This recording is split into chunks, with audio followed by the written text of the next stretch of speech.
Recording in progress. En nombre de Dios y de la patria, se abre la Comisión de Salud del Senado. Asiento, por favor. Muy buenos días. Señor secretario, ¿tenemos cuenta? Sí, señora presidenta. En primer lugar, tenemos una solicitud del honorable senador Matías Hugo Carr con la que solicita la autorización para que la organización OncoMamás pueda participar en esta sesión vía Zoom. Entiendo que está autorizado eso.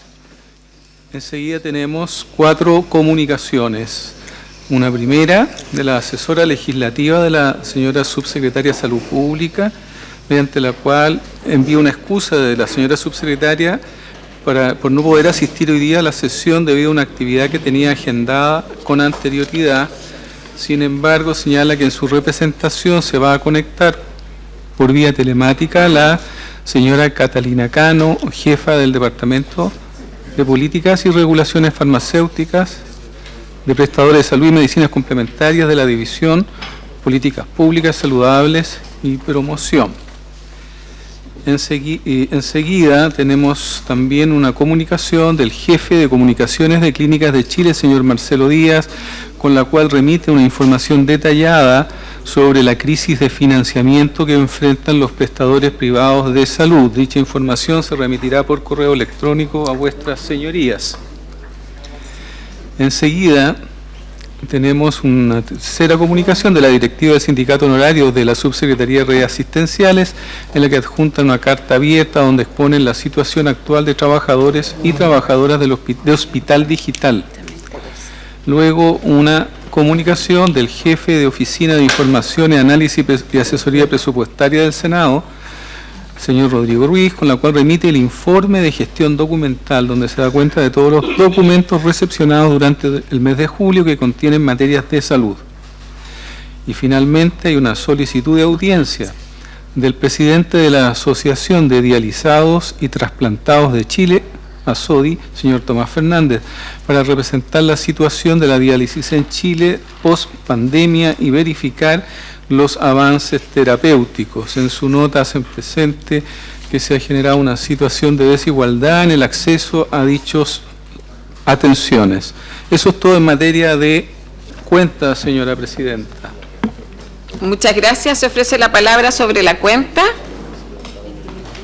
No habiendo palabra, vamos a pasar al primer punto de la tabla. El día de hoy estamos convocados para continuar con el estudio del proyecto de ley en primer trámite constitucional que modifica la ley 21.258 para consagrar el derecho al olvido oncológico. Tenemos como invitado el día de hoy al doctor Francisco Barriga, que está conectado vía telemática. Doctor Barriga, bienvenido y tiene la palabra.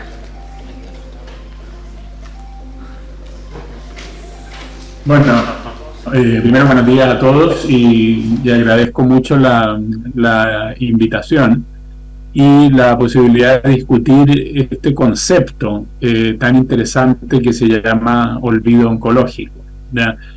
Muchas veces uno habla de esto y la gente se hace la pregunta, pero ¿cómo? ¿Tenemos que olvidarnos de los pacientes con cáncer?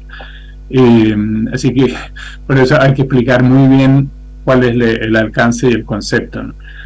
Yo creo que es completamente de justicia introducir este tema precisamente por la realidad que están viviendo hoy muchos pacientes con cáncer y un poco debido a la falta de información que tiene la sociedad y también un poco debido a muchos prejuicios que vienen de esa falta de información y de actitudes personales respecto a los pacientes con cáncer. Al final el estigma de los pacientes con cáncer es que tienen una enfermedad que es letal y estas personas van a tener problemas de salud, eventualmente no sabemos si algún día se van a curar, probablemente nunca se van a curar. Y por lo tanto eso significa en la práctica que haya una discriminación o un alejamiento cuando los pacientes con cáncer que ya han tenido que pasar por experiencias tremendamente traumáticas, dolorosas y arriesgadas, quieran acceder a servicios que son, digamos, que se dan por hecho para el resto de la población, como son trabajo, créditos hipotecarios, seguros de salud, ¿ya? Y estas personas quedan, los pacientes, digamos, quedan tremendamente desprovistos. Afortunadamente, en la actualidad, la oncología ha avanzado a un punto en el cual muchas de las enfermedades que antes se consideraban letales y irremediables o incurables, hoy, por el contrario, los pacientes acceden a esa curación. Este es el caso especial y probablemente tiene que ver porque me invitaron a mí con los niños. En la actualidad, más de un 70% de los niños afectados por cáncer consiguen curarse y superar la enfermedad y después hacer una vida relativamente normal. Y a eso me voy a referir un poco después.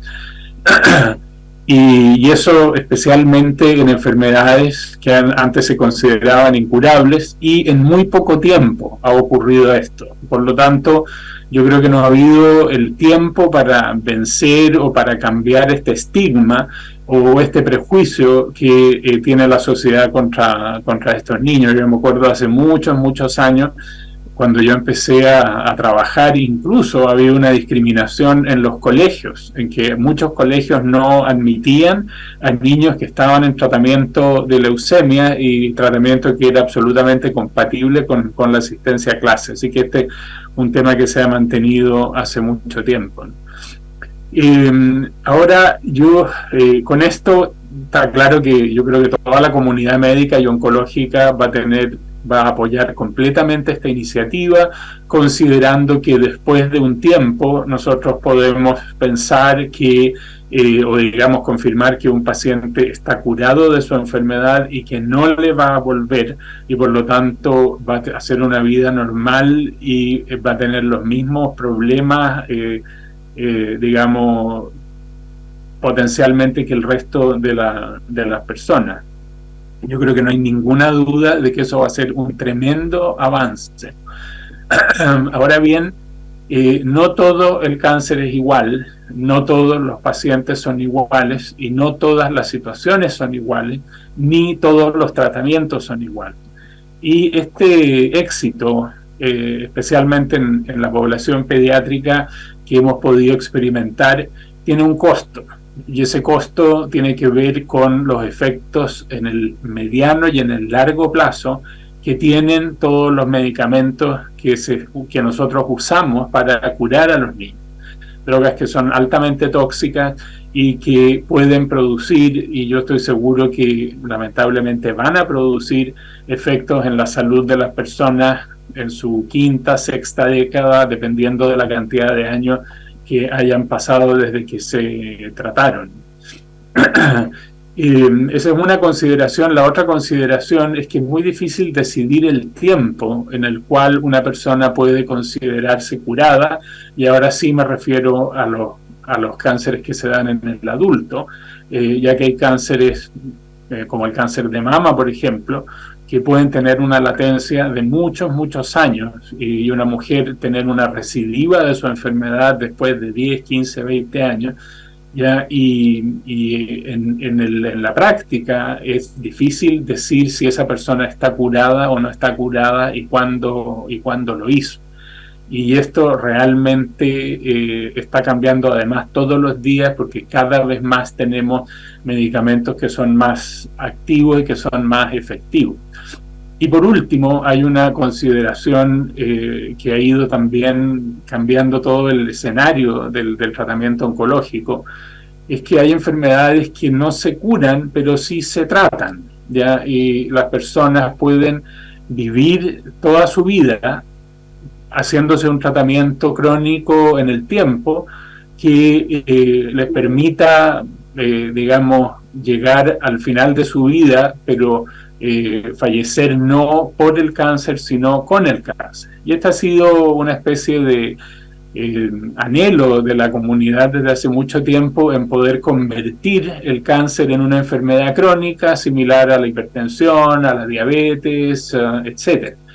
Y ese es un escenario también nuevo, porque también podemos comparar esto con otras situaciones de salud en el cual esto también se puede producir. Ahora, no tienen la repercusión ni social ni cultural que tiene el cáncer, pero también ese es un escenario que habría que tomar en cuenta para hacer un reglamento o para establecer esto como una ley.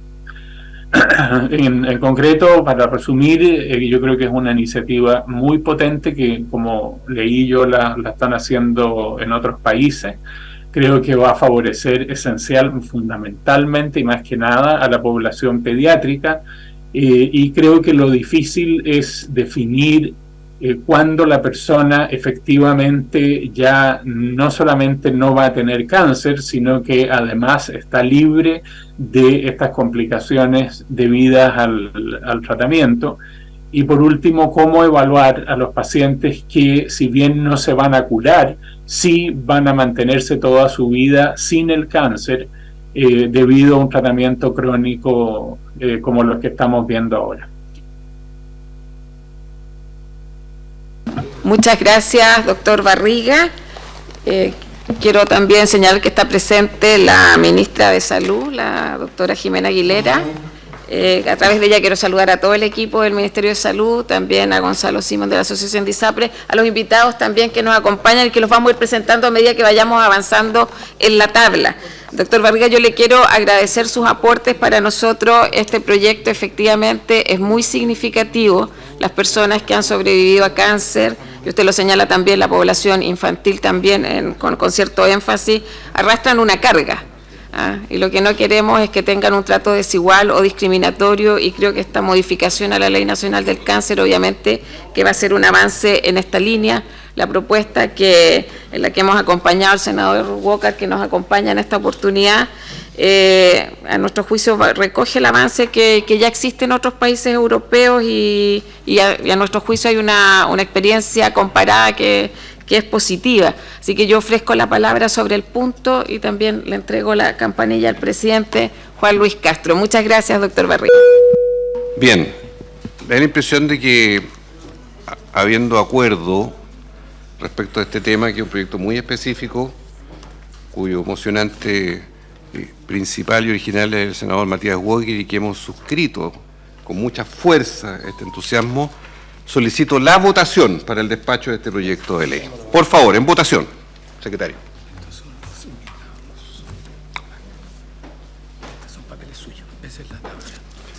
¿Habría acuerdo que fuese unánime esta votación, señores senadores? Levanten la mano, por favor. Los nombres. Secretario, por favor. Tome la votación entonces. Senador Chaguán, ¿cómo vota? A favor. Senador Gaona. A favor. Senadora Órdenes. Voto a favor. Y presidente. A favor. Presidente a favor. Serían 4 votos a favor y ninguno en contra. Quedaría aprobado en particular la iniciativa. Esperamos que en comité se pueda resolver rápidamente la puesta en tabla de este proyecto de ley. Muchísimas gracias a los invitados. Proseguimos.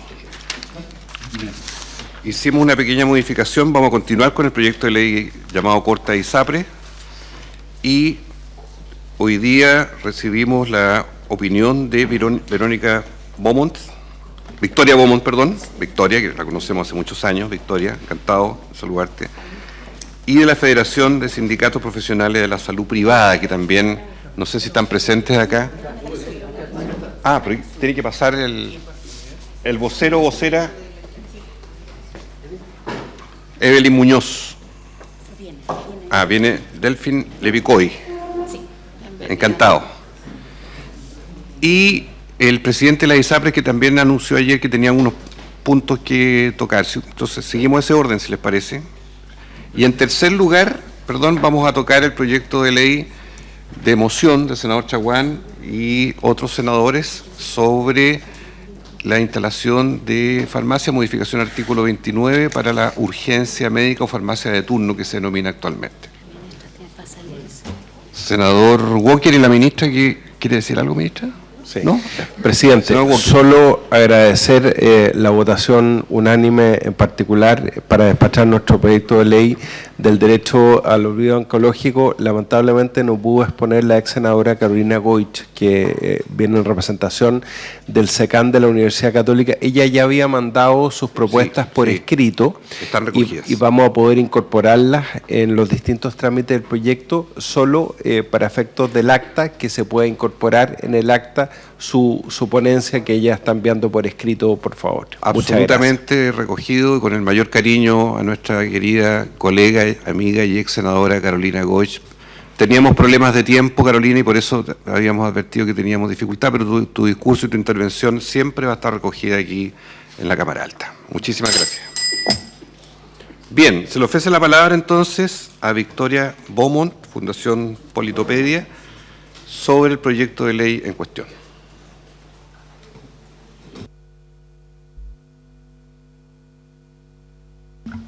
Muchas gracias, presidente. Un gusto estar presente en esta comisión, tanto tiempo que no podía venir.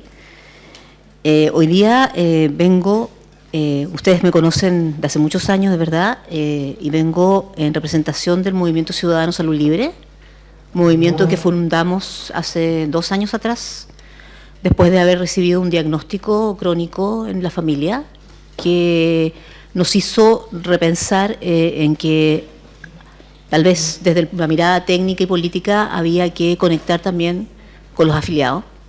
Y se nos dio la oportunidad de formar este movimiento ciudadano y de a poco fue surgiendo. Hoy día tenemos más de 3.500 personas que son afiliadas a FONASA y ISAPRE. Hoy día me acompañan 4 afiliadas que son de FONASA y ISAPRE y en el fondo del movimiento ciudadano lo que ha estado trabajando estos 2 años es recoger las inquietudes de los ciudadanos respecto a la protección, el acceso, la protección financiera y sobre todo empujar hacia un nuevo modelo de salud en el sistema en Chile, en realidad, que realmente garantice el acceso igualitario a todos. Hecha esta aclaración, entonces presento nuestra presentación respecto al proyecto de ley Boletín 15.896-11, que es el proyecto de ley que modifica el decreto con fuerza de ley número 1 del 2005 y que tiene como objetivo crear un nuevo modelo de atención en el FONASA, otorgar facultades y atribuciones a la Superintendencia de Salud y modificar las normas relativas a las instituciones de salud previsional. Siguiente, por favor. En primer lugar, esto es una presentación que se realiza después que ya hemos conocido los 3 fallos de la Corte Suprema. Y nos da una tremenda oportunidad. La oportunidad de comprender que estas actuaciones de los tribunales de justicia generaron una modificación completa a lo que era la reforma de regulación de precios de las ISAPRE. Y por lo tanto, a mi juicio, ya podemos revisar que ahí tenemos un cuadro comparativo de cuáles son las principales modificaciones que se hicieron desde el fallo del agosto del 22 hasta el fallo de agosto del 23. Como yo sé perfectamente que hay una comisión técnica que está evaluando la sustentabilidad financiera, no me voy a extender demasiado, porque lo interesante acá es el trabajo que nosotros hemos estado haciendo con los afiliados. Si bien esta idea entonces de esta comisión técnica aborda la sustentabilidad financiera, sí creo necesario exponer que la suma de las medidas incorporadas en estos fallos genera en cortísimo plazo un desequilibrio financiero de estas empresas, porque representa un 20% aproximadamente menores ingresos operacionales mensuales. Y esto equivale a unos 60.000 millones al mes. Además del costo de deuda retroactiva, que sumado al fallo del tratable factores más el GES puede llegar a una cifra cercana a los 1.900 millones de dólares.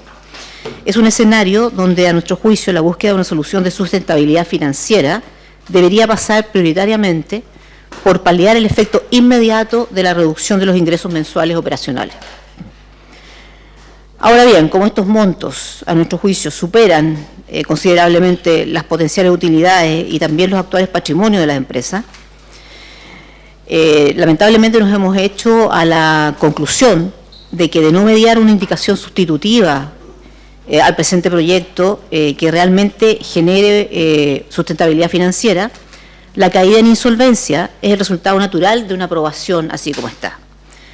Por lo tanto, visto este escenario, estamos conscientes que la decisión es de resorte exclusivo del Ejecutivo, pero que requiere una voluntad política que debe estar en esta sede legislativa para un amplio acuerdo. Y nosotros consideramos que hay que, en este nuevo proyecto de ley o en indicaciones sustitutivas, considerar más bien un nuevo espíritu de la ley, más que implementar los fallos de la excelentísima Corte, mitigar el potencial impacto en los cotizantes.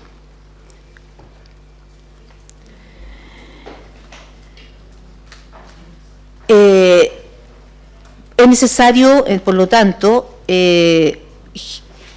mitigar un potencial escenario que podría generar un resultado del todo indeseado para los cotizantes y los afiliados del sistema, que es precisamente perder los planes de salud con los contratos vigentes y además no obtener ninguna compensación alguna de los fallos de la excelentísima Corte. Siguiente. ¿Por qué es para nosotros, a nuestro juicio, importante llegar a un acuerdo político en esta materia? Y en ese sentido, consideramos que hay tres grandes razones. La primera es que el impacto es un golpe directo a los beneficiarios más vulnerables de ambos sistemas, retrotrayendo décadas de reformas y de apoyos que ha tenido el sistema de salud para lograr equidad y quedar en foja cero con un sistema público con mayores gastos y sobrecargado. En primer lugar, el escenario de una potencial quiebra nos deja a los cotizantes con un promedio de aproximadamente un 30% de la devolución teórica que deberíamos recibir, sin nuestros contratos de salud y sin los actuales planes. Los cotizantes jóvenes y sanos podrían seguramente redestinar sus cotizaciones adicionales a seguros complementarios, quedando los beneficiarios adultos mayores y que hoy día están cursando alguna enfermedad en el sistema público de salud. Por lo tanto, para el Estado, hacerse cargo a través de FONASA debería ser un costo adicional, especialmente para aquellas personas que hoy día ya portan una enfermedad. Y si bien creemos también que puede haber una mayoría de los cotizantes que podría seguir utilizando el sistema actual de la modalidad libre elección, hoy día el equilibrio de oferta es tan delicado que en nuestros modelos, si nosotros consideráramos que el 10% de los afiliados que se pasaran al FONASA usara el sistema público, por no poder atenderse en la modalidad libre elección, las listas de espera de consulta de especialidad podrían aumentar en un 40%. Hemos calculado unas 800.000 consultas adicionales. Por lo tanto, consideramos que es necesario, desde ese punto de vista, reformular el proyecto de ley para mitigar el potencial impacto de la quiebra, ya sea de una quiebra total del sistema o de una quiebra de algunas empresas. A nuestro juicio, la quiebra parcial es mucho más dañina en ese sentido para los cotizantes que la quiebra total, entendiendo que una quiebra parcial no permitiría que personas que hoy día ya tenemos alguna preexistencia pueda tener algún seguro complementario o irse a otra ISAPRE, cayendo al FONASA, y por lo tanto somos personas que tenemos gastos elevados. En segundo lugar, es que es muy importante hacerse cargo de la incertidumbre que los fallos generaron en los cotizantes. Y estas incertidumbres surgen de las preguntas que nos están haciendo algunos afiliados constantemente de las bases del Movimiento Ciudadano. Las principales preguntas que nos llegan al Movimiento Ciudadano y en la conversación cotidiana con quienes estamos en contacto diario son referentes a, por ejemplo, ¿qué sucederá con la continuidad de tratamientos y coberturas actuales de medicamentos? Especialmente aquellas canastas de medicamentos para epilepsia o tratamientos de cáncer. Nos han preguntado respecto a qué sucedería con la continuidad de radioterapias o de la posibilidad de validar diagnósticos realizados por el sector privado para activar potenciales GES que ya están en tratamiento en un sistema público. Hemos recibido consultas también desde el último fallo de, en este momento, mujeres que están gestando y que están informadas de la gratuidad de los niños menores de 2 años. Sin embargo, ha surgido dudas en la ciudadanía respecto a la comprensión si las prestaciones del parto o las prestaciones del niño menor de 2 años tienen que ser atendidas en modalidad GES o podrán ser atendidas en el seguro complementario. Y creemos que esas dudas hay que resolverlas de alguna forma, que por supuesto no fueron generadas por el Ejecutivo, sino que son generadas directamente por el fallo. De los cotizantes del FONASA, también hemos recibido algunas dudas. La principal consulta se refiere a un temor de ser bypaseado, así lo dicen, en la lista de espera, por no tener un círculo o una red de contacto, o simplemente que los servicios colapsen. Entre las principales incertidumbres que hemos escuchado, más bien de las personas de clase media que han estado afiliadas al FONASA, es que tienen un arraigo o un temor a enfermar y, lo han dicho de esta forma, caer hospitalizados. Existe también una incertidumbre con respecto a la relación que se da entre la hospitalización y el familiar de no poder acceder a la información respecto al familiar dentro de las hospitalizaciones. Y hay una tercera, digamos, aprehensión, que es no poder acceder a un diagnóstico oportuno, y hay pacientes que nos han informado que tienen temor de que si van al sector privado, después no se les pueda reconocer para poder acceder al GES con un diagnóstico, dado que ya tenían una sospecha. Por lo tanto, creemos que desde el punto de vista del afiliado, este proyecto de ley debería hacerse cargo de alguna forma de ese tipo de consultas que se dan en la cotidianidad del uso y protección del servicio. Y finalmente, creemos que hay una tercera razón muy importante para poder repensar este proyecto de ley, porque es urgente resolver una desprotección y pérdida de derechos que hoy día están teniendo los afiliados que están en ISAPRE y que están ingresando al FONASA. Hay y de paso también tener una conversación para poder resolver con algún plan de trabajo en el tiempo brechas del 80% de la población. En realidad, el ingreso de nuevos afiliados al FONASA, más que una buena noticia, para nosotros es un desafío enorme para el seguro público, porque es verdad que las personas que ingresan al FONASA deben saber que no solo existen brechas en las garantías de acceso y oportunidad entre afiliados y ISAPRE y FONASA, especialmente en lo que significa a la modalidad libre elección hospitalizada, sino que también hay algunos problemas respecto a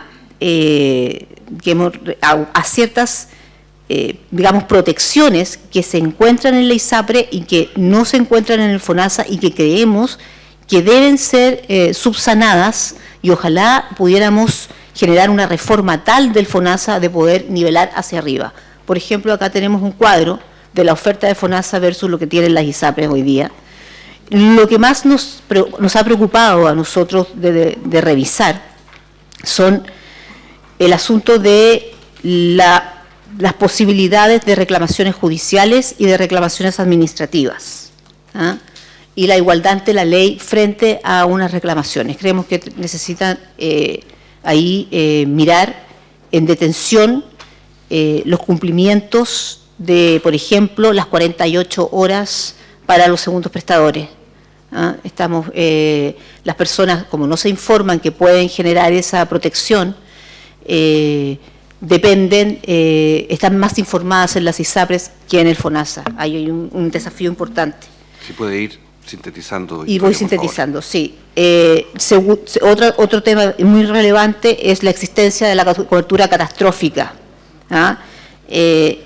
que justamente nos preocupa desde el punto de vista de el seguro complementario que FONASA está ofreciendo en este proyecto de ley.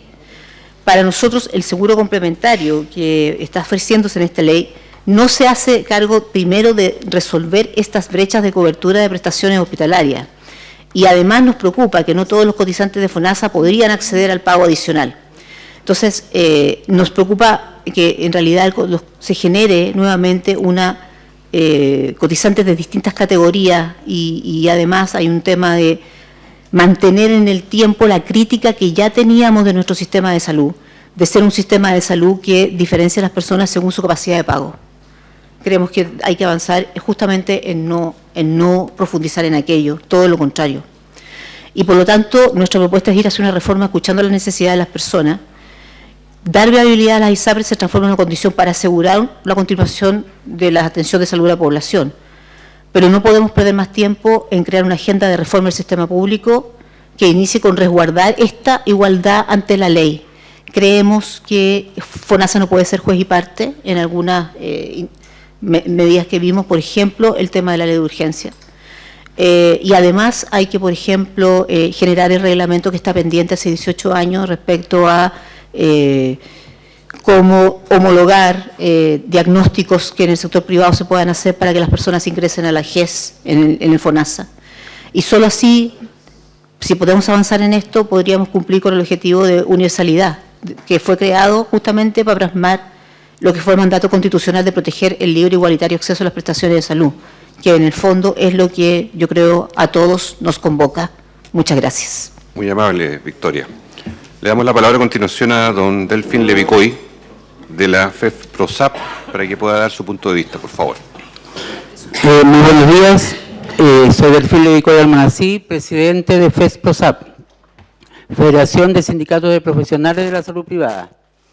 Agradecemos esta instancia. La verdad es que entendemos que estamos frente a un problema complejo, complejísimo, que tiene 1000 aristas, muchas ya analizadas, muchas que ya están en vías de acuerdos, y entendemos que es un tema complejo, lo repito, porque efectivamente se entiende así. Estamos frente a una oportunidad de mejorar la calidad de atención de las y los distintas personas que tengan problemas de salud en nuestro país. Entendemos que hay dos sistemas, lo tenemos claro, pero estamos aquí frente a además dirigentes de distintos sindicatos de las clínicas privadas que tenemos en Chile, y la preocupación nuestra es que, entendiendo la complejidad del problema, tenemos un campo laboral de miles de trabajadoras y trabajadores que están desempeñándose en la salud privada, que tienen mucha incertidumbre de cómo podría afectar su continuidad laboral, la estabilidad laboral, incluso el nivel de ingresos que puedan tener dependiendo de lo que se resuelva en el futuro. Entendemos, como se planteaba recientemente, que hay también personas que se afectan de las que se están atendiendo. Las familias de las y los trabajadores también obviamente se afectan si es que los ingresos cambian o, en el peor de los casos, si hay una pérdida de la fuente laboral. Estamos conscientes de que hay aristas judiciales que tienen que cumplirse, proyectos gubernamentales que están analizados de los Ministerios de Salud y de Hacienda. Entendemos que hay un comité técnico que está trabajando y que sesiona, entendemos, ya hace un par de meses, nos imaginamos todas las aristas que este tremendo problema tiene. Sin embargo, tenemos que recalcar que el sector privado de la salud atiende un sinnúmero de soluciones a problemas de salud que la población chilena tiene, con porcentajes altos también de pacientes FONASA. La pandemia es el ejemplo perfecto del aporte que puede entregar el sector privado de la salud con manos, mentes y espíritus calificados para atender pacientes. Por lo tanto, lo que venimos a pedir es que en todos los acuerdos que se lleguen, el proyecto de ley y las indicaciones que tengan, se considere el proteger la estabilidad laboral de las y los trabajadores del sector privado. Cerca del 80% de quienes trabajan en el sector privado son mujeres. muchas de ellas jefas de hogar. Por lo tanto, entendemos que debe estar en algunas de las aristas de este gigante tema la protección, pero queremos dejarlo y resaltar la necesidad que tenemos de que esto se visualice y que no vaya a producirse una cesantía, aunque sea en menor grado, que sería muy grave para las personas afectadas, para los pacientes, para las familias, y estaríamos frente a una tremenda contradicción de querer mejorar la salud y tener personas calificadas con el entusiasmo, con las ganas de cumplir con lo que saben hacer y que estén sin trabajo. Sería una contradicción que no podemos darnos el lujo como sociedad de tener. Entendemos que es complejo, se escucha en los medios, se escucha en las conclusiones, pero tenemos la confianza de que esto se tiene que resguardar, sin entrar en análisis de cada una de las aristas que se tienen sobre la mesa. Entendemos que el proyecto de ley aborda aspectos que son necesarios: fortalecer FONASA, qué duda cabe; fortalecer la superintendencia, qué duda cabe; que las instituciones de salud privada, tanto las ISAPRE como las clínicas, tengan formas de gestión que puedan ser abordables y que sean claras en sus soluciones. Todo eso se entiende. Y estamos dispuestos a entregar como trabajadoras y trabajadores de la salud privada nuestra experiencia, nuestra entrega a este país que necesita mejoras en muchos aspectos. Pero la salud es un aspecto fundamental. Si no hay salud, prácticamente nada de lo demás existe. Se cae hasta, me atrevo a decir, la economía de un país cuando las personas están enfermas. Quiero recalcar que la pandemia es el ejemplo perfecto de cuánto contribuyó el sector privado en combatirla. Gracias a la transversalidad de la atención se salvaron muchas vidas y hoy se sigue haciendo lo mismo. Minimizando listas de espera, entregando atención del segundo prestador en patologías GES, y a las personas que tienen la capacidad de acceder a la atención privada, también resolviendo los problemas de salud que nuestra población tiene. Así es que estamos dispuestos a seguir colaborando para elevar el nivel de atención de salud en nuestro país. Se requiere cambios, es evidente, pero volvemos a pedir que se proteja la fuente laboral de todas los trabajadores del sector privado y sus familias. No me extiendo más, entiendo que hay mil cosas que ver, pero queremos dejar claro que eso es lo que nos preocupa. Y por otro lado, la posibilidad de insolvencia que pueda haber en algunas de las entidades prestadoras de salud recaería inevitablemente en poner en riesgo la fuente laboral. Y eso nos preocupa de sobremanera. Así es que pedimos que se tome en cuenta en el proyecto, en las indicaciones que pueden haber, en las conclusiones que puedan tener, para que podamos seguir entregando nuestro valiosísimo trabajo de mejorar la calidad de salud de nuestra población. Muchas gracias. Muchas gracias, señor Levicoy. Y por último le damos la palabra al presidente de la Asociación de ISAPRE sobre el punto que quería plantear y después abrimos la conversación un poquito sobre el tema. Don Gonzalo Simón. Muchas gracias, presidente. Muy buenos días por su intermedio a la comisión, a la ministra y a todos los invitados en general. Muchas gracias por la posibilidad. Voy a tratar de hacerlo lo más rápido posible. Entiendo que hay muchos temas en la agenda. Hace 2 reuniones atrás en esta misma comisión se nos solicitó que revisáramos el tema de los gastos de administración. Y respecto de eso queremos dar algunas ideas. Nosotros entendemos que los antecedentes más duros, más de detalle, están siendo tratados en el comité técnico, por lo tanto no queremos tomarnos un tiempo muy importante, pero sí entregar algunos antecedentes que pueden ayudar, sobre todo por la información que se ha entregado respecto del funcionamiento tanto del sector privado como del sector público. Lo primero es dar algún contexto. El sistema de salud tiene un objetivo clarísimo, que son no solamente esos que están expuestos ahí en la lámina, que son acceso y calidad, sino que hay otros más, pero los más importantes son acceso, ¿cierto? Que las personas puedan acceder a atención de salud y que esa atención de salud sea adecuada, en el sentido que resuelva los problemas que las personas tienen y manifiestan. ¿Esto cómo se ve en la práctica? En que cuando una persona tiene algún problema, efectivamente sepa dónde ir y donde a ese prestador que concurra le resuelva el problema rápidamente con un nivel adecuado de servicio y de atención. ¿Cómo medimos si esto está funcionando o no en los sistemas de salud? Preguntémonos a las personas, qué es lo que dicen las personas respecto de esto.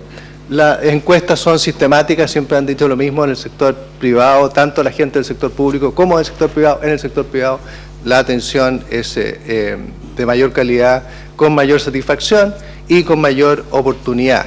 Esto, como digo, es sistemático en cuanto a lo que las personas opinan. ¿Qué es lo que ha pasado en el sistema ISAPRE? En el sistema ISAPRE el nivel de satisfacción se mantiene relativamente alto a lo largo del tiempo, con alrededor de 3/4 partes de la población manifestando notas que van entre 6 y 7 en cuanto a su nivel de satisfacción. Es una encuesta que tiene que ver con aquellas personas que participan del sector y por lo tanto lo que están evaluando es la calidad de servicio que ellos están recibiendo. Esto es evidente que tiene que ser así. ¿Por qué? Porque están recibiendo una atención oportuna, rápida, con un nivel de tecnología muy adecuado, algo que quizás se vaya perdiendo en el tiempo. Ya nos avisaba la persona el presidente de la Asociación de Clínicas que efectivamente la inversión no había sido el último tiempo igual que las anteriores por la incertidumbre que se veía en el corto plazo. En la atención GES, las ISAPRES no tienen listas de espera. El ejemplo evidente es el del cáncer, tal como lo decían hace un momento, hay una ley que estaban promulgando. En el caso del cáncer la cobertura es del 95% cuando se utiliza el GES y evidentemente que no hay ninguna demora en la atención. O sea, claramente se está indicando respecto de que las personas manifiestan una satisfacción porque están recibiendo una atención de muy buena calidad y de muy buena oportunidad. ¿Qué es lo que piden las personas? La mayoría de las personas lo que manifiestan, tanto en el sector público como privado, que la prioridad en Chile es mejorar, modificar el sistema público de salud. De nuevo, sistemáticamente lo indican de esa forma. De nuevo, eso es algo que tiene que ver con el hecho de que es ahí donde eventualmente se ven la mayor cantidad de problemas. Y por lo tanto es ahí donde hay que buscar las mayores modificaciones. Cualquiera podría pensar que estos resultados se consiguen porque los ingresos, los recursos disponibles, los costos involucrados son muy distintos en un sistema y en otro. La verdad es que los números no reflejan eso. Este cuadro es un cuadro que hacía el FONASA.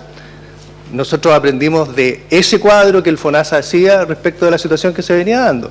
Efectivamente, este cuadro lo que mostraba era desde el año 2000 hasta el año 2015 que se detuvo la confección de este cáncer, de esta información por parte de FONASA. ¿Qué es lo que mostraba? El año 2000, efectivamente, había una relación entre el gasto de salud de las personas en ISAPRE per cápita y los gastos de salud de las personas en el sistema público per cápita de 2 a 2. O sea, en el sistema público se gastaba 1, en el sistema privado se gastaba 2,2. Sin embargo, ya el 2015, por los esfuerzos que sucesivos gobiernos fueron haciendo en relación con el aporte fiscal, esa brecha se había casi desaparecido y al 2015 la diferencia era que en el sector público se gastaba 1 y en el sector privado se gastaba 1,2. Esa es la diferencia al 2015. Había, como digo, por los esfuerzos que el Estado venía haciendo, se habían casi equiparado en lo que corresponde a los gastos de salud. Nosotros lo que hicimos, dado que el cuadro solamente termina hasta el 2015, como digo, de ahí en adelante se descontinuó, que era muy interesante ver el esfuerzo que estaba haciendo el Estado en relación con esta materia, lo que hicimos fue contratar el servicio de que se siguiera hacia adelante y vemos que la tendencia se mantuvo. Y ya antes de la pandemia, porque la pandemia la verdad es que es una situación bien particular que amerita una revisión distinta, pero ya antes de la pandemia vemos que las diferencias entre el sector privado y el sector público en el per cápita del gasto en salud son muy mínimas. O sea, lo que estamos diciendo es que hay un nivel de satisfacción muy alto, hay un acceso a la salud muy importante en el sector privado, sin embargo no hay una diferencia muy importante en relación con los costos. Entendemos que Esta es una diferencia de costo. Lo que cuesta la atención promedio por persona al año en el sistema público y en el sistema privado no son radicalmente distintas, son muy semejantes. Pero estamos hablando de dos sistemas que tienen mecanismos de financiamiento distintos. En el caso de las ISAPRES, el financiamiento es un financiamiento completo por parte de la cotización, que en la actualidad alcanza alrededor del 10% de la renta, el 7% legal más un 3% voluntario que las personas realizan. En el caso del sector público, siguiendo la cuenta pública del FONASA del año 22, nos informa que la cotización legal es el 21% del total de los ingresos que recibe el FONASA, siendo el 77% del aporte fiscal. Si uno lo que hace es que equipara el sistema de financiamiento de ambos sistemas, del sistema público y el privado, significaría que las personas que están en el FONASA tendrían que estar cotizando a un nivel de un 20%. Recordemos que en el sistema privado están cotizando un 10%. Si no existiera el aporte fiscal, si no existiera el subsidio fiscal, las personas que están en el FONASA tendrían que estar cotizando un 20% de la cotización. Eso es lo que se tendría que dar para poder sostener ese mismo nivel de costo. La diferencia está siendo aportada por el aporte fiscal. Por lo tanto, lo que estamos viendo, como decía antes, es un sistema que tiene muy buen acceso, que tiene un costo parecido, sin embargo que evidentemente tiene mecanismos de financiamiento muy distintos y por lo tanto también hay que tener presente esas diferencias en análisis. Evidentemente que tenemos que avanzar en aumentar la eficiencia, tanto en el sector público como en el privado. Nosotros siempre estamos pendientes de eso. El sector privado, la eficiencia es algo clave en su funcionamiento y evidentemente en el sector salud son tres las variables que hay que estar revisando: las prestaciones de salud, las licencias médicas y el gasto de administración y ventas. En prestaciones de salud hay una serie de puntos. Estos son algunos de los puntos que están planteados en el comité técnico. Entendemos que hay otros más que están siendo revisados. No nos vamos a tomar el tiempo de explicarles, vamos a hablar de uno solo para mostrarles a título de ejemplo de lo que se está hablando en este tema. Cada uno de estos temas es altamente complejo. Hoy día la ley, el DFL número 1, en el artículo 189, lo que hizo la ley fue anticipar el hecho de que los contratos de salud de ISAPRES son indefinidos, duran el tiempo de la vida de la persona si la persona así lo decide, y que por lo tanto eventualmente hay que ir haciendo adecuaciones en el tiempo, no solo estamos hablando de precios, estamos haciendo adecuaciones de su contenido para poder efectivamente hacerlo que funcione adecuadamente. Y lo que hace el DFL 1, lo que hace el artículo 189 es precisamente decir y anticipar que se pueden modificar en un contrato de opción preferente el prestador, de tal manera de ir en el tiempo buscando aquellos prestadores que fueran semejantes, de un nivel de calidad parecido, pero que estén alcanzando mayores niveles o mejores condiciones desde el punto de vista de calidad, de resultados y de costos de las atenciones.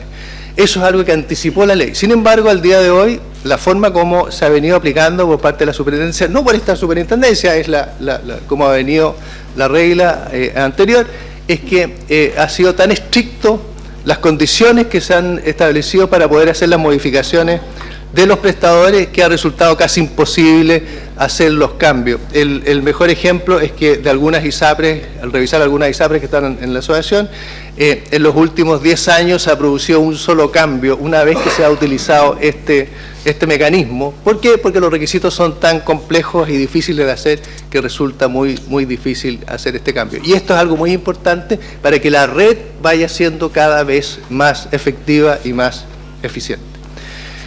Hay otras cosas, hay otros cambios que están propuestos ahí que tienen que ver tanto con el sector público y privado. A nosotros nos parece que el hecho de que exista, por ejemplo, un vademecum general sería muy útil para el FONASA y para las ISAPRES. El que haya una ficha clínica universal creemos que sería muy útil para el FONASA y para las ISAPRES, etcétera. Hay algunas cosas que tienen que ver de carácter general del sistema de salud, hay otras que tienen que ver de carácter particular del sistema ISAPRE, pero como decimos, el comité técnico lo está revisando. Licencias médicas, nosotros nos parece que hay muchas cosas que hacer también, hay muchas cosas que están pendientes desde el punto de vista de la autoridad. Nos llama la atención de que la actualización del decreto número 7, que tiene que ver con las licencias médicas mentales, que tiene efectos en el FONASA y en la CISAPRE, en el sistema público y en el sistema privado, no ha podido actualizarse, no se ha podido cambiar, a pesar de que ya lleva un par de años que está siendo revisado por parte del Ministerio y de la Suceso. Nos parece que sería una gran ayuda el que esos protocolos estuvieran vigentes, así como otros cambios como la misma ley que está siendo tramitada en el Congreso hoy día en relación con este tema, y hay otros temas administrativos que nos parecen muy importantes. El gasto de administración y venta depende de varias cosas. Uno, el nivel de servicio que se quiere alcanzar. Evidentemente que hay que hacer los esfuerzos por mantener un nivel de servicio que la población le parezca adecuado y que por lo tanto mantenga el nivel de satisfacción que hasta el día de hoy ha manifestado en relación con el sistema privado. En el caso del sistema privado, el sistema privado por ley está autorizado a vender 3 tipos de productos: libre elección, atención cerrada y prestador preferente.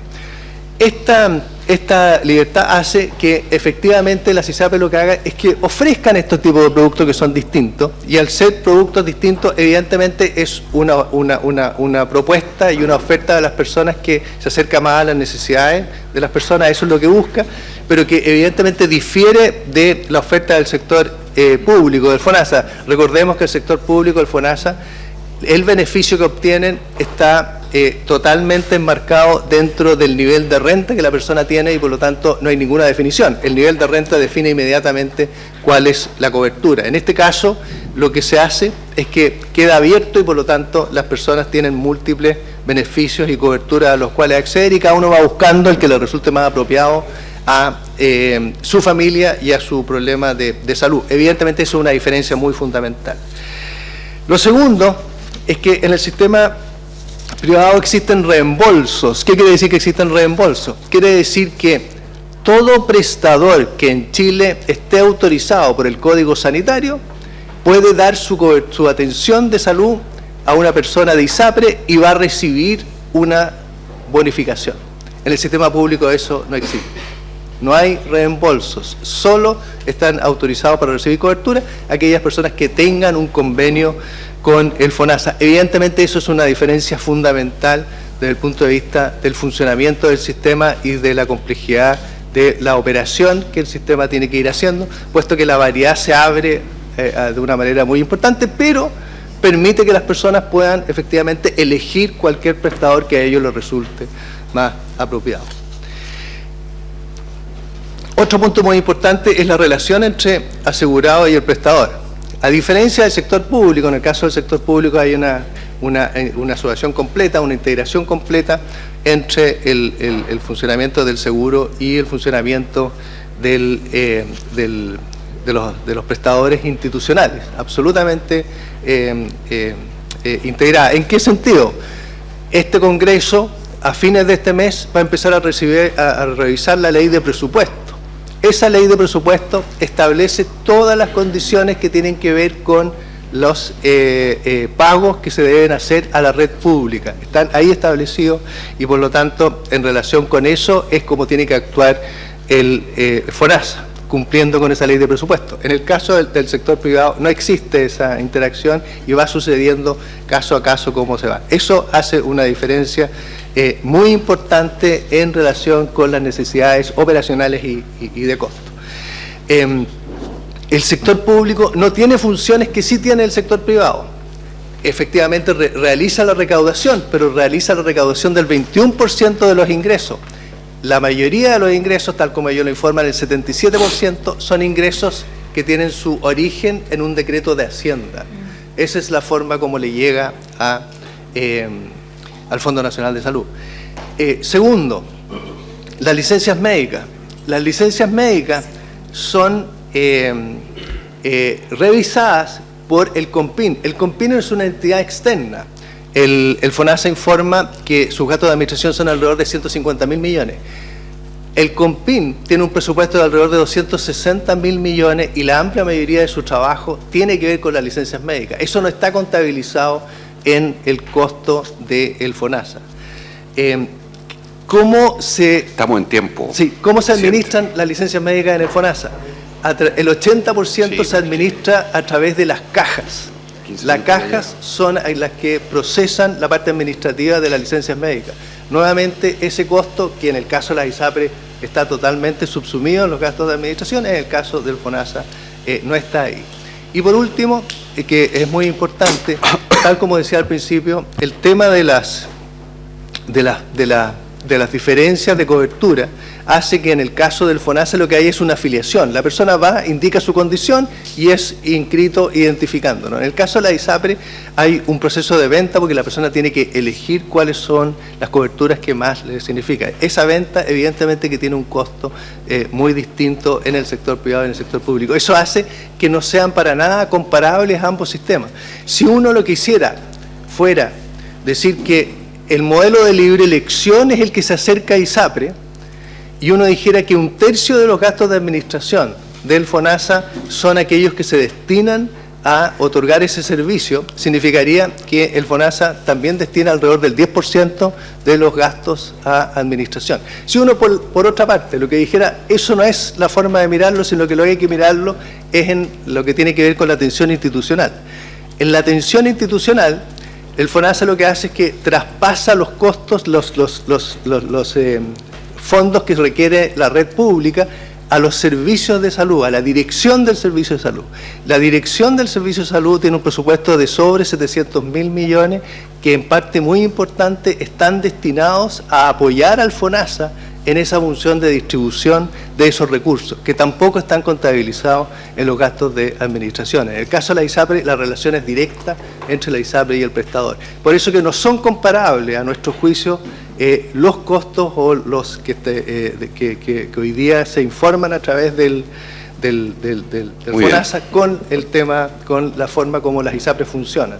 Son para nada comparables.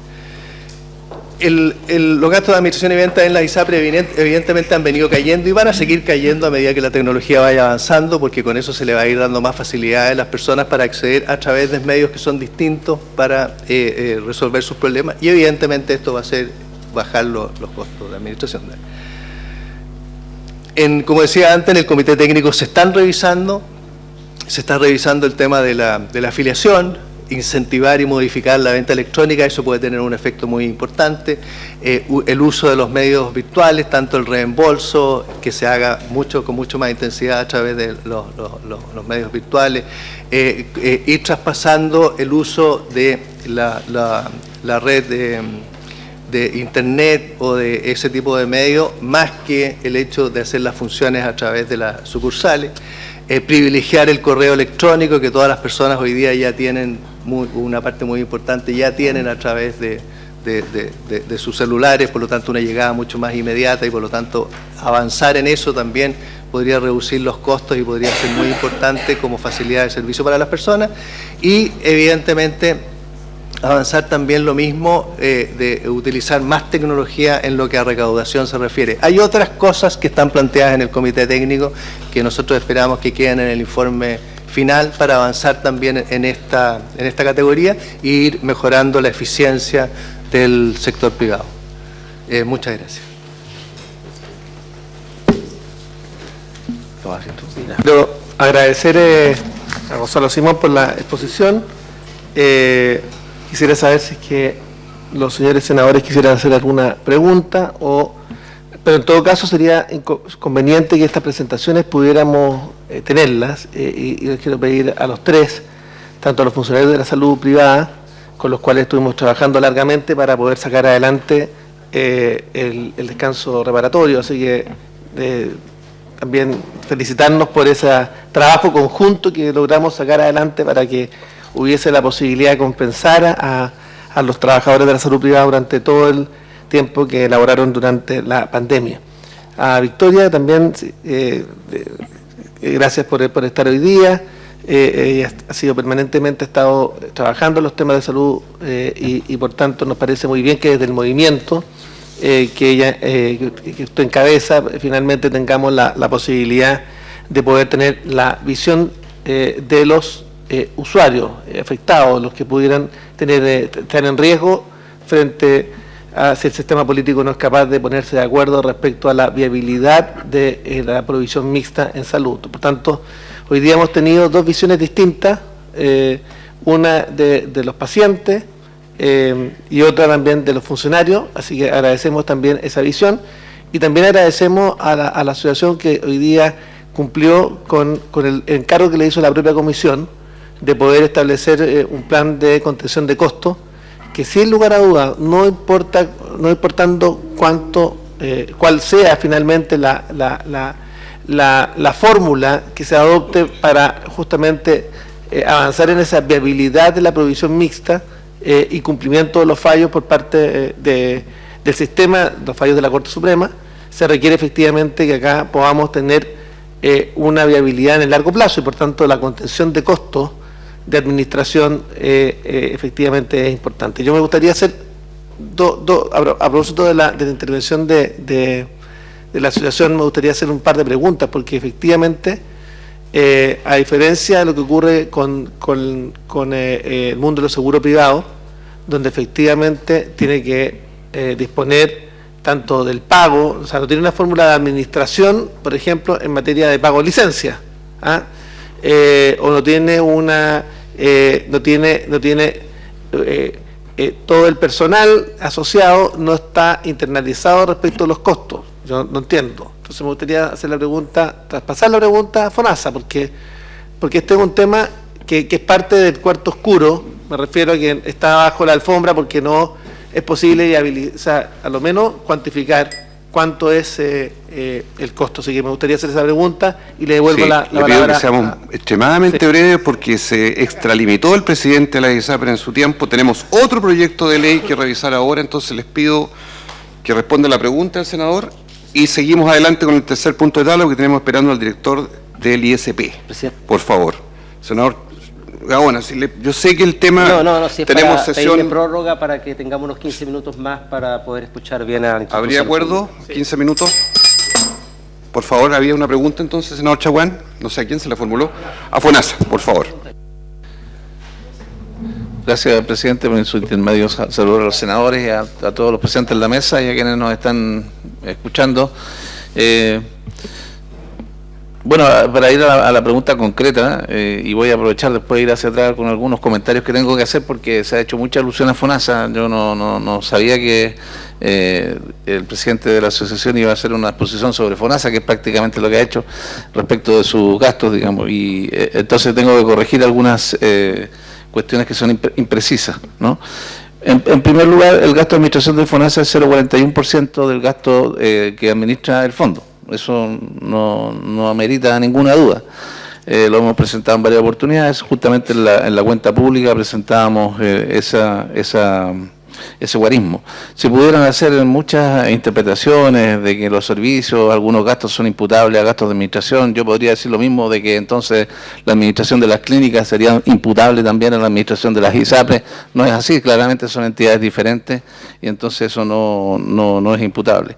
La cantidad de administración que tienen las COMPIN, que pagan, ¿cierto? Las licencias médicas son, en este momento no los tengo, los puedo tener, pero son realmente ínfimas en relación a los gastos generales que administra el fondo, que como ustedes saben, y lo he dicho en otras oportunidades, ya supera los 15.000 millones de dólares al año. También es cierto que, y ahí parto por aclarar, que el gasto de operación, ¿sí?, no es comparable en el sentido de que en los cálculos que está presentando Gonzalo Simón, yo supongo que está presentando los costos de administración de las ISAPRES, lo que cubren las ISAPRES no está incorporando los copagos que las personas hacen en las clínicas. Y eso resulta evidente cuando uno compara que el gasto en salud en Chile es cercano al 9% del Producto Interno Bruto, ¿no? Y la mitad más o menos es gasto privado, ¿sí? Y la otra mitad es gasto público, ¿sí? Eso de todas maneras establece al tiro una diferencia, porque calculen ustedes, ¿cierto?, que tenemos 80% en el sistema público para la mitad del financiamiento que es público y el 20% o el 15%, ¿cierto?, de personas que están en ISAPRE para el mismo porcentaje, ¿sí? Ahora, reconozco que eso... ¿Quién te dijo el 9% del PIB? Me gustaría del gasto total en salud. 9% del PIB. ¿Sí? Pero también acaba de decir de, está bien, Sí. pero también acaba de decir de que el 5% del PIB del Fondo FONASA. Por eso, el 5, cercano ya 55% es... Evitemos claro, diálogos. Lo por que favor. digo es que si es el 55%, está disponible para el 80% de la población. Y el otro 45% está disponible para el 15% de la población. Claro, pero no, No, hagamos diálogo, por favor. No es posible que el per cápita que se usa en ambos mundos sea equivalente, a eso voy. Es mucho mayor el per cápita que se usa en el mundo privado, porque los cálculos que entrega la asociación no incorporan el gasto de bolsillo. Si usted incorpora el gasto de bolsillo, entonces la diferencia es al menos el doble, ¿no? Y bueno, yo estaba tratando de señalar los grandes números, entonces cómo apreciar esa diferencia. Por otro lado, también es preciso señalar que los ingresos del FONASA en términos presupuestarios son los que dice el presidente de la asociación. Sin embargo, en términos financieros, dado el hecho que nosotros financiamos las licencias médicas, han alcanzado el 30% del aporte total, ¿no? Y eso también lo aclaramos entre una pregunta del senador Gaona en alguna oportunidad. Y eso está increciendo, porque están aumentando los beneficiarios, los cotizantes, y eso está aumentando, y ciertamente nosotros recaudamos, no recibimos solamente, sino que, claro, tenemos que tener una autorización presupuestaria para gastarlos, que consiste en el presupuesto. FONASA no hace nada que no esté dentro del presupuesto. Sin embargo, recaudamos esos recursos y estamos en ese proceso, ¿no?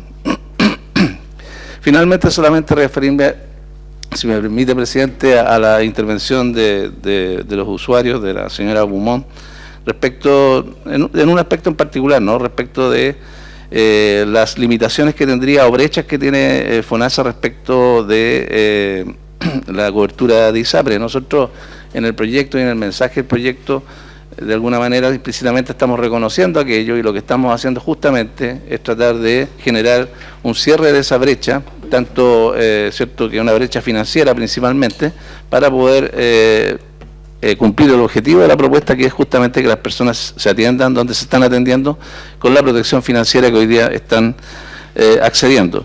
Y lo otro es que respecto de la mayor inequidad que eso puede producir, lo cierto es que en ese caso el FONASA se está haciendo cargo de alguna manera de la inequidad ya existente en el sistema en su conjunto, que es mucho mayor que la que nosotros podemos controlar dentro del fondo, porque además hay un principio que también está allí formulado, el principio de equidad en el financiamiento, que nos implica que la subvención que nosotros tenemos planificada en esta modalidad por cada cotizante o cada persona que es miembro del fondo no varía, o sea, no es mayor para esta nueva modalidad, es igual. No se va a subvencionar con mayores recursos a las personas con esta modalidad. Lo que hemos dicho es que en una reestructuración del financiamiento son las propias personas las que financian su cobertura complementaria, solo que ahora con un prepago, ¿no? Y no desde bolsillo. Eso, presidente. Muy bien, muchas gracias. muchas gracias, director.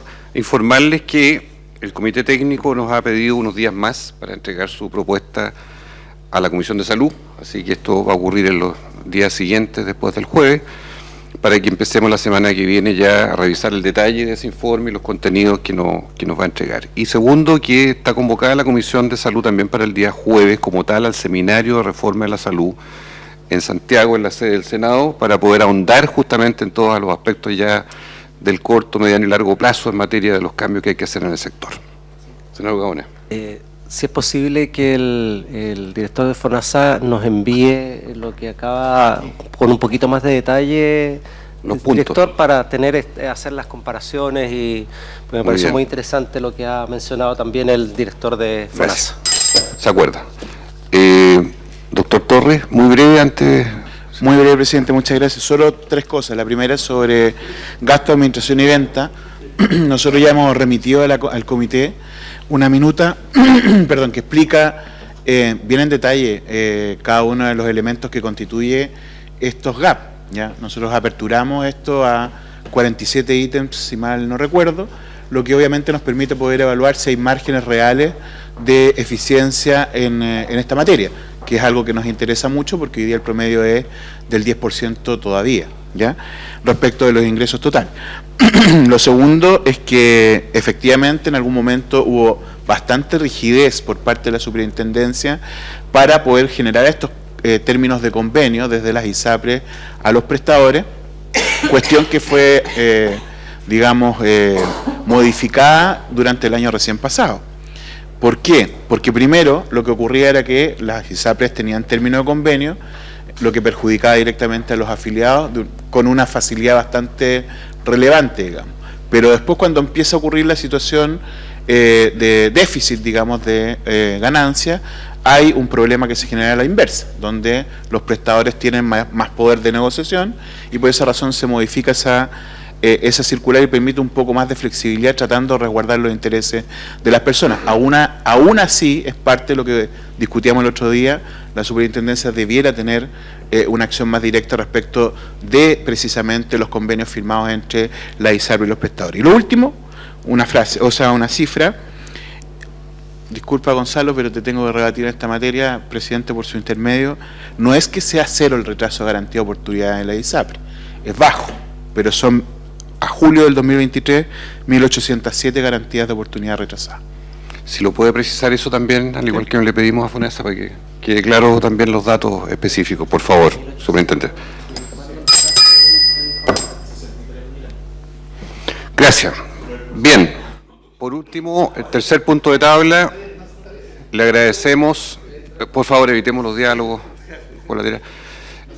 Le agradecemos la presencia del director del ISP, don Rubén Verdugo, a su asesor legislativo, jurídico, y pedirles que nos introduzcan en el inicio de la tramitación de este proyecto, que es una moción parlamentaria del senador Chaguán y distintos otros senadores desde hace un año aproximadamente, que nos ha parecido fundamental poner en la discusión, dado que lo que se denomina farmacia de turno, en una nomenclatura clásica, parece ser que en grandes ciudades no se está respetando, cumpliendo adecuadamente, en parte por razones de seguridad de los locales que han sido asaltados, dificultades de acceso a químicos farmacéuticos, baja venta o baja comercialización en las horas nocturnas, en fin, hay múltiples factores, pero el hecho es que esto ha traído una letra muerta de alguna manera, y caramba que es un problema que la gente tenga una receta en la mano de noche en una situación de urgencia y no sepa dónde ir, y cuando le dicen que vaya a un lugar, ese lugar está cerrado. Entonces, director, queremos ofrecer la palabra, no vamos a hacer un debate todavía sobre este punto. Si quiere, el autor de la moción y después el director. Sí, presidente, este proyecto que presentamos en su momento con los miembros de la Comisión de Salud, cuando estaba presidiendo la comisión durante el año recién pasado, los senadores Kass, Macaya, también nos acompañaron la senadora Rincón y la senadora Rincón y la senadora Gatica. Tiene por objeto que en las grandes urbes, más que se establezcan turnos de emergencia, existan farmacias de atención permanente, esto es 24 horas al día durante todo el año. Esto básicamente, como señalaba el presidente, tenemos una dificultad en que las grandes urbes no se están respetando adecuadamente los turnos, y eso genera que las poblaciones quedan completamente contra protección. Cabe señalar que el artículo 129 del Código Sanitario es el que rige la actividad de la farmacia, que a su vez dispone de un reglamento dictado por el Ministerio de Salud y que establece los requisitos de funcionamiento de la farmacia, la idoneidad de los profesionales que dirigen técnicamente y los turnos que deben cumplir, considerando para tal efecto los datos poblacionales, la cantidad de farmacias, de almacenes farmacéuticos y de establecimientos de salud existentes en la localidad de que se trate. Este reglamento se encuentra contenido en el Decreto Supremo 466 del Ministerio de Salud del año 85, cuyo artículo 45 define turno de farmacia como la apertura obligatoria de una farmacia en un horario determinado, el que se realizará previa asignación mediante resolución del Instituto, con la finalidad de asegurar una adecuada disponibilidad de medicamentos en días inhábiles y feriados legales y en horario nocturno. Por su parte, el inciso final del artículo 43 del mismo reglamento dispone que los turnos de farmacias no pueden exceder de la medianoche. Si bien el artículo 41 de este mismo reglamento permite que el Instituto de Salud Pública autorice el funcionamiento de farmacias de urgencia que deben atender público durante 24 horas al día y durante todo el año, cabe destacar que tal facultad es de carácter excepcional, debiendo contar la farmacia, en este caso, de la presencia de su director técnico. Y además hemos tenido dificultades justamente por tal como señalaba el presidente, por la ausencia de químicos farmacéuticos, que es un tema esencial, y segundo, básicamente porque efectivamente no se están cumpliendo en algunas localidades. Considerando que las farmacias son servicios de primera necesidad, lo que se pretende mediante este proyecto, como ya se señaló, es que las grandes urbes, considerando la densidad poblacional y establecimientos de salud existentes, más que establecer turnos de farmacia, se establezcan farmacias de atención permanente, situados en lugares de fácil acceso al público y, en lo posible, cercanas a establecimientos hospitalarios o centros de salud. Creemos que de esta forma se facilitará el acceso a la población a la adquisición de medicamentos que requieren con urgencia en horas y días inhábiles. Eso es, presidente. Muchísimas, muy amable. Y le doy la palabra al señor secretario para que haga la relación brevemente, por favor, también antes de dar la palabra al director del ISP. Gracias, señor presidente. Una cosa muy breve, o que el autor ya señaló. Efectivamente, una moción presentada por los honorables senadores Chaguán, la señora Gatica Rincón y los señores Cas y Macaya, que modifica el Código Sanitario en lo respectivo a la atención de farmacia en las grandes urbes, proyecto que se encuentra en consecuencia en su primer trámite constitucional y la sala del Senado remitió a esta comisión. Básicamente, tal como señaló el señor el honorable senador Chaguán, se trata de establecer un mecanismo que modifica el turno de farmacia en la medida de establecer mecanismos de atención permanente en las grandes urbes. Es un proyecto de artículo único y en consecuencia puede la comisión tratarlo tanto en general cuanto en particular en virtud del artículo 127 del reglamento del Senado. Por último, señalar que esta iniciativa por el momento se encuentra sin urgencia legislativa del señor presidente de la República. Eso es todo, señor presidente. Si hubiese acuerdo, pediría que solicitáramos tratamiento en general y particular. ¿Habría acuerdo? Hay acuerdo. Tiene la palabra el director del Instituto de Salud Pública, entonces, para referirse a este proyecto. Don Rubén Verdugo. Muchas gracias, presidente. Saludarle y a través suyo saludar a todos los integrantes de la mesa y a todos los asistentes. Y, por cierto, agradecer la presentación tan clara que ha hecho el senador Chaguán respecto a un tema que efectivamente va tomando agenda todos los días, digamos.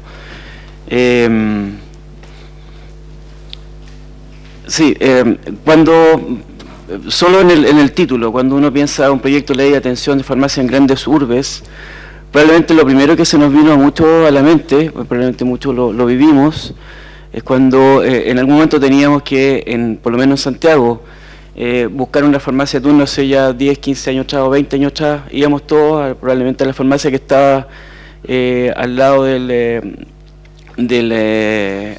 la posta central, la verdad, y llegábamos efectivamente todos ahí, porque de todo Santiago llegábamos a ese lugar, y teníamos claridad que esa farmacia de una marca conocida estaba siempre abierta.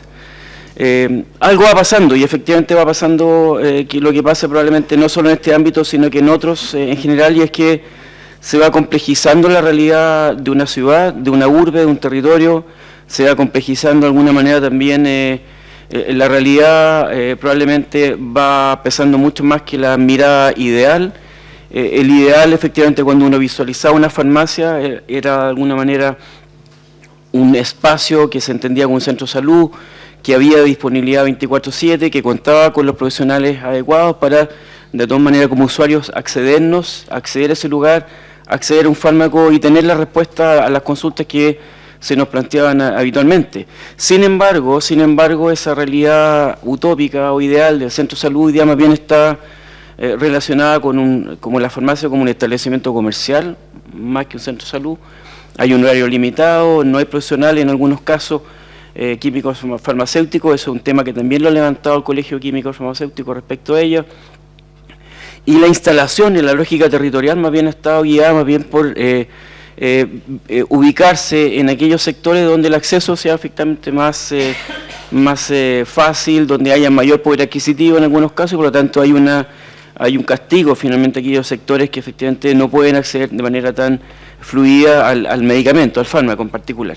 El ISP lo que hace en términos generales, y eso también como contexto, autoriza a farmacias, pero no puede rechazar una instalación de farmacia en general, dada su condición por razones geográficas o demográficas. Por lo tanto, aquí creo que hay un primer elemento que planteaba incluso el propio senador Chaguán, es cómo miramos territorialmente el modelo de distribución y de acceso a fármacos en una región, en una ciudad, en una mega urbe en particular, y cómo de alguna manera también vamos vinculando distintas relaciones, distintas realidades, distintas formas finalmente ir accediendo finalmente a este elemento tan central que es el fármaco en particular, digamos. Y aquí uno no puede dejar al lado ninguna oferta, ni la pública, ni por cierto la privada tampoco, digamos. Son parte de un poco lo que hoy día hemos aprendido a ir conjugando.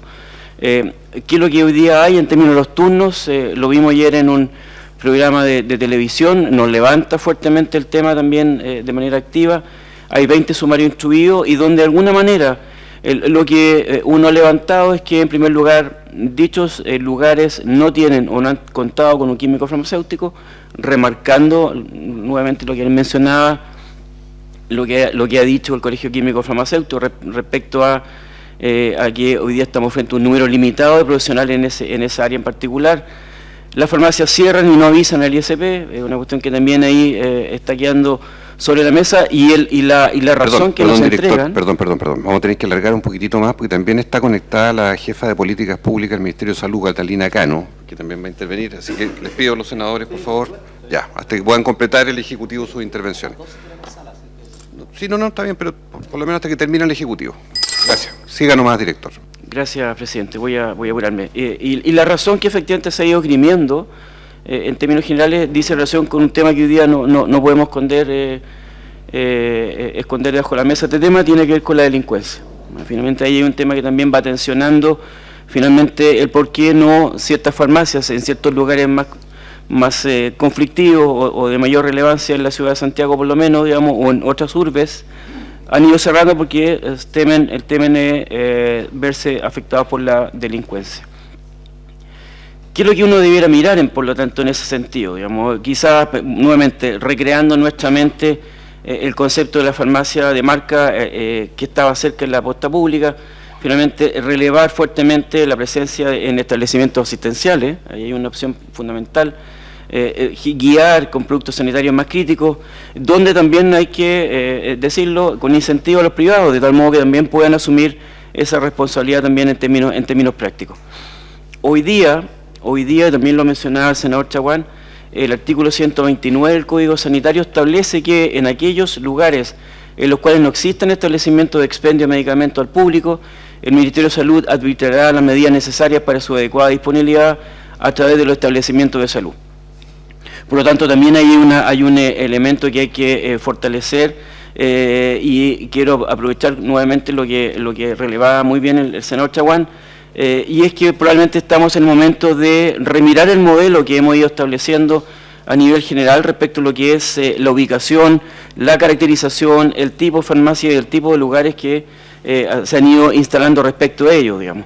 Nosotros como ISP efectivamente estamos siempre llanos a colaborar en un levantamiento de información de generación de una política pública nueva que de alguna manera vaya potenciando esta realidad en particular, digamos, a propósito de esta necesidad de que haya una mayor presencia, una presencia constante de estos lugares de disposición. En esa línea, efectivamente, uno pudiese avanzar hacia exigencias de que algunas farmacias privadas, incluso estamos a pensar también en la realidad pública, se ubiquen dentro de establecimientos asistenciales o próximos a ellos, digamos.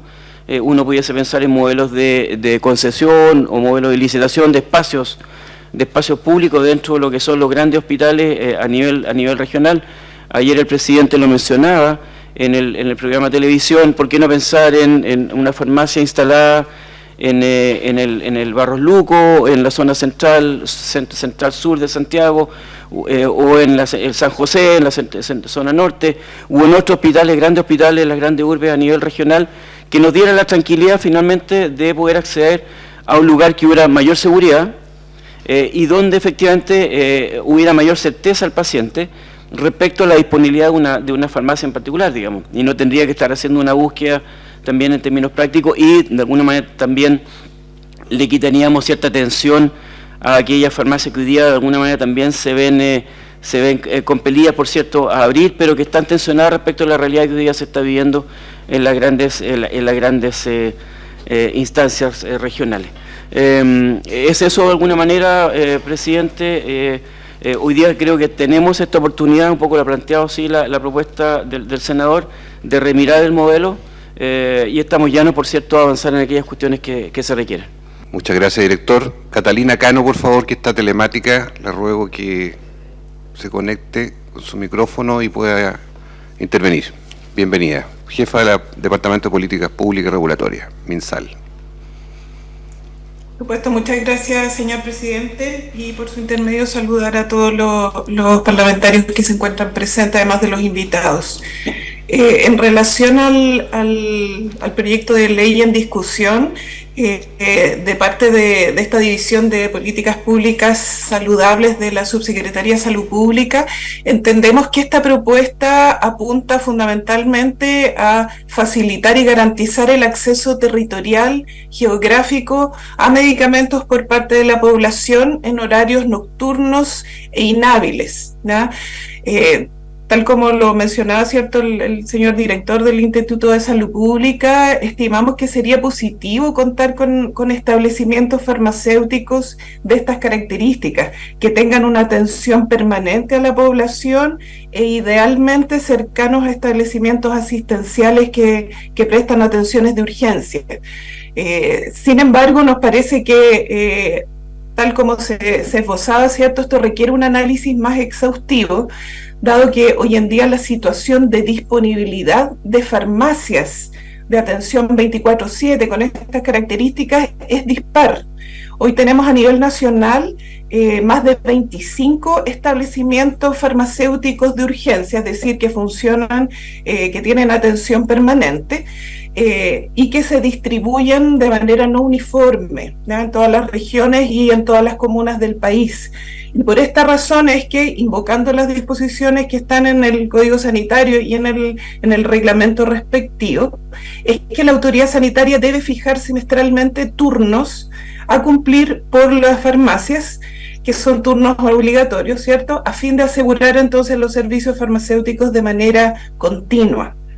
Para la fijación de estos turnos, tal como se mencionó, la autoridad sanitaria debe tener en consideración una serie de factores, entre ellos, por ejemplo, que existan farmacias de urgencia en las cercanías, además de otros criterios geográficos o físicos que incluso consideran, por ejemplo, el acceso que tiene la población a medios de transporte público, ¿no? Ahora también mencionar que desde el punto de vista de la distribución territorial, tal como lo mencionaba, ¿cierto?, el director del Instituto de Salud Pública, la autoridad sanitaria, en este caso, no puede negar arbitrariamente la instalación de una determinada farmacia, y a la hora, ¿cierto?, de considerar este tipo de establecimientos de atención continua, nos parece pertinente explorar modelos de cooperación público-privada precisamente para favorecer la instalación de este tipo de farmacias, dado que probablemente en determinadas localidades o comunas no estén las condiciones operacionales que puedan asegurar, ¿cierto?, la operación continua por parte de un establecimiento privado. Por lo tanto, ahí se hace necesario entonces explorar mecanismos de incentivo para que puedan instalarse este tipo de establecimientos. Y en ese sentido también nos encontramos disponibles para no solo analizar el modelo de farmacia para dar una atención continua a la población, sino que también otros mecanismos que puedan incentivar la instalación de establecimientos con estas características. Muchas gracias, Catalina. Yo les pediría primero que aprobemos en general este proyecto de inmediato, si le parece a los senadores, para luego fijar el plazo de indicaciones. ¿Habría acuerdo? Sí. Votación, por favor, secretario. En general. ¿Habría acuerdo unánime? La idea de legislar, ¿habría acuerdo unánime? Hay acuerdo unánime. Plazo de indicaciones. Senador Chagüen. ¿Le parece, presidente, unos 20 días para los efectos de poder escuchar al patria? Sí, para escuchar al Ejecutivo, para buscar fórmulas distintas, porque acá se puede abrir, como usted bien decía, la posibilidad de establecer concesión, licitaciones público-privadas que nos permitan justamente potenciar, o sea, hay que buscar la mejor fórmula, y hay que también buscar patrocinio al Ejecutivo si es que hay una fórmula de esa naturaleza. Se sugiere el 25 de septiembre. ¿Habría acuerdo? Un mes. Un mes, pues. Un mes, sí, un mes. Ya. Acordado. Porque entre el 11 y el 18, sí, no, está bien. Todos preocupados de otra cosa. Y yo le pediría al ISP, como director usted, señor Verdugo, que tiene a su cargo la región metropolitana directamente, porque en el resto de las regiones son las Ceremis, que se intensifique la fiscalización, porque hoy día claramente es un drama en comunas como Puente Alto, La Pintana, Cerro Navia o La Serena, podríamos nombrar. Mire, en la región que yo represento hay un fiscalizador para las 200 y tantas farmacias que hay en Rancagua y otras comunas. Esto es dramático, que la gente le digan, esta es la farmacia de turno, que se lo publiquen en el diario, que haya un letrero y que eso no ocurra, no haya tal, y no pase nada. O sea, tampoco está cerrada la farmacia, tampoco hay una sanción.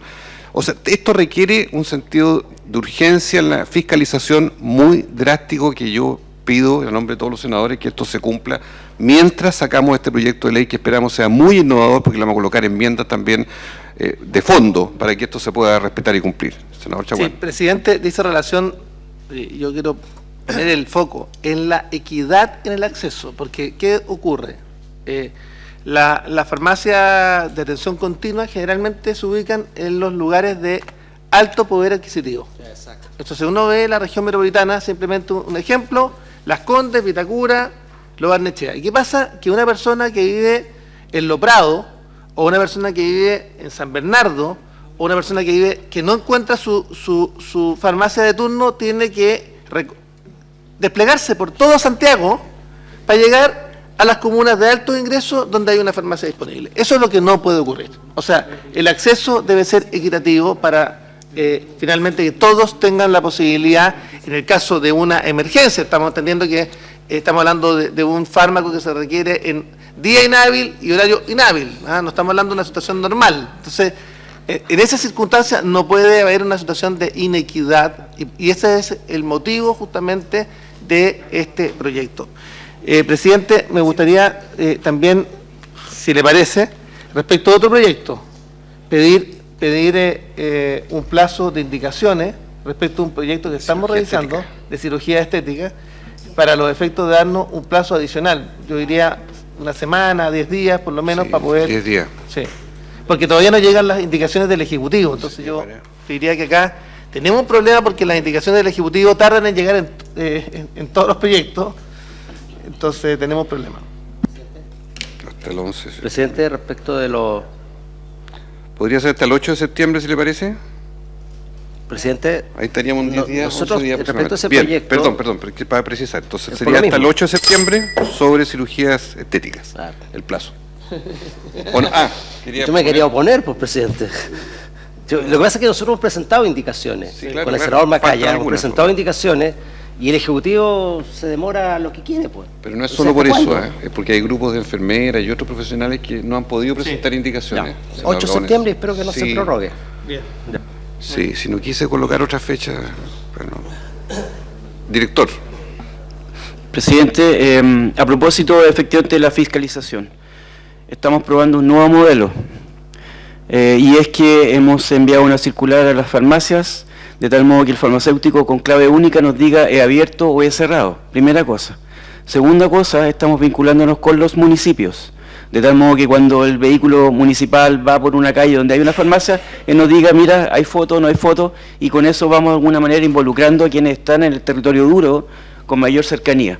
Porque efectivamente, como usted bien dice, presidente, con un fiscalizador en la sexta, con 2 fiscalizadores quizás en Coquimbo, no tenemos cómo llegar finalmente, si no cambiamos la modalidad de vinculación con la realidad territorial. Bien, por haberse cumplido el propósito de esta sesión, seguimos mañana, seguimos el jueves, todos los días. Se levanta.